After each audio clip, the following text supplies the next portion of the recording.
Jotele County ma Mombasa dwaro ni jood bura mar county ma sirikal mamalo omanyore makedo kod midhiero ma nyithindo mong'ol kaloe e yor ngima kod somo.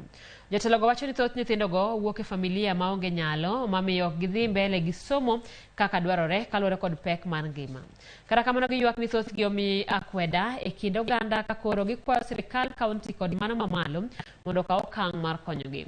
Gilose kar dak ma nyithindo mong'ol portrays changamwe e seche mane jo Samaria mang'uon mawuok e piny Jerman ogolo omenda maromo shillings milion 15 mondo konygi e yor ngima.